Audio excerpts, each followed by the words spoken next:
Hi hello ಎಲ್ಲರಿಗೂ ನಮಸ್ಕಾರ. ನಾನಿವತ್ತು ನಿಮಗೆಲ್ಲ ಹೀರೆಕಾಯಿ ಚಟ್ನಿ ಯಾವ ರೀತಿಯಾಗಿ ಮಾಡೋದು ಅಂತ ತಿಳಿಸ್ಕೊಡ್ತೀನಿ.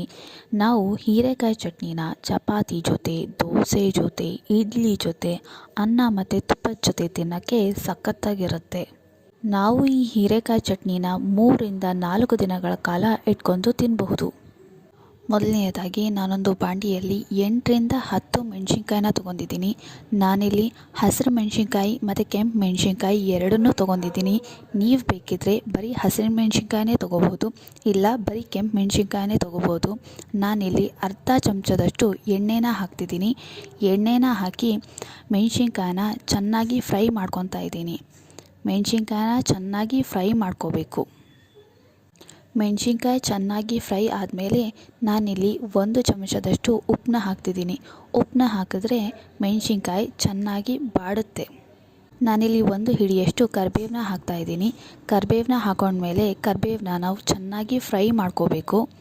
ನೋಡಿಲಿ ಚೆನ್ನಾಗಿ ಫ್ರೈ ಆಗ್ತಿದೆ. ಕರಿಬೇವು ಚೆನ್ನಾಗಿ ಫ್ರೈ ಆದಮೇಲೆ ನಾನಿಲ್ಲಿ ಸಣ್ಣ ಚಮಚದಲ್ಲಿ 2 ಚಮಚದಷ್ಟು ಜೀರಿಗೆನ ಹಾಕ್ಕೊತಾ ಇದ್ದೀನಿ. ಜೀರಿಗೆನ ಹಾಕ್ಕೊಂಡು ಜೀರಿಗೆನ ನಾವು ಚೆನ್ನಾಗಿ ಫ್ರೈ ಮಾಡ್ಕೋಬೇಕು. ಜೀರಿಗೆ ಚೆನ್ನಾಗಿ ಫ್ರೈ ಆದಮೇಲೆ ಒಂದು ಸಣ್ಣ ಚಮಚದಲ್ಲಿ ನಾನಿಲ್ಲಿ ಮೆಂತ್ಯಕಾಳನ್ನ ಹಾಕ್ಕೊತಾ ಇದ್ದೀನಿ.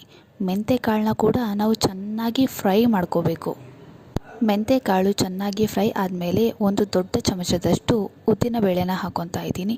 ಉದ್ದಿನ ಬೇಳೆನೂ ಚೆನ್ನಾಗಿ ಫ್ರೈ ಆದಮೇಲೆ ಈ ಎಲ್ಲ ಮಿಶ್ರಣನ ಒಂದು ಪ್ಲೇಟ್ನಲ್ಲಿ ತೆಗೆದಿಡ್ತಾ ಇದ್ದೀನಿ. ಈಗ ಅದೇ ಬಾಂಡಿಗೆ ಕಟ್ ಮಾಡಿ ಇಟ್ಕೊಂಡಂತಹ ಹೀರೆಕಾಯಿನ ಹಾಕ್ಕೊತಾ ಇದ್ದೀನಿ.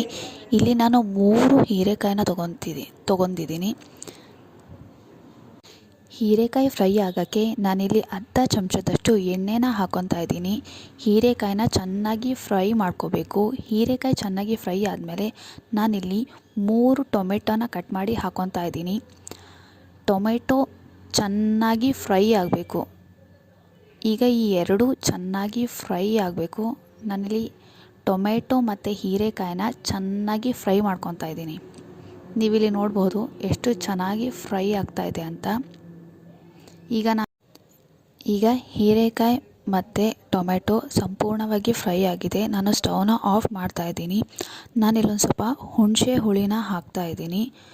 ಈ ಆರಿದಂಥ ಮಿಶ್ರಣವನ್ನು ನಾನು ಜಾರಿಗೆ ಹಾಕ್ಕೊತಾ ಇದ್ದೀನಿ. ಮೊದಲೇ ಹೀರೆಕಾಯಿ ಮತ್ತು ಟೊಮೆಟೊ ಸಂಪೂರ್ಣವಾಗಿ ತಣ್ಣಗೆ ಆದಮೇಲೆ ನಾನು ಇಲ್ಲಿ ಮಿಕ್ಸಿ ಜಾರ್ಗೆ ಹಾಕ್ಕೊತಾ ಇದ್ದೀನಿ.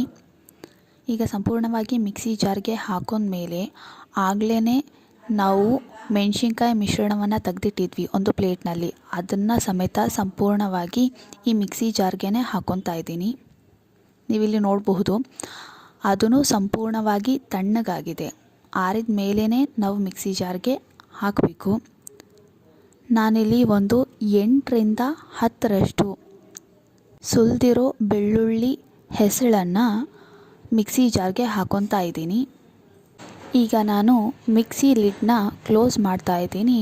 ಹೀರೆಕಾಯಿ ಮಿಶ್ರಣವನ್ನು ಚೆನ್ನಾಗಿ ರುಬ್ಕೊತಾ ಇದ್ದೀನಿ. ನೀವೀಗ ನೋಡಬಹುದು ಹೀರೆಕಾಯಿ ಚಟ್ನಿ ರೆಡಿಯಾಗಿದೆ. ನೀವಿಲ್ಲಿ ನೋಡಬಹುದು ಎಷ್ಟು ಚೆನ್ನಾಗಿ ಹೀರೆಕಾಯಿ ಚಟ್ನಿ ರೆಡಿಯಾಗಿದೆ ಅಂತ. ನೀವು ಒಮ್ಮೆ ನಾನು ತೋರಿಸ್ಕೊಟ್ಟಿರೋ ಹಾಗೆ ಹೀರೆಕಾಯಿ ಚಟ್ನಿನ ಮಾಡ್ಕೊಳ್ಳಿ, ತುಂಬ ಚೆನ್ನಾಗಿರುತ್ತೆ.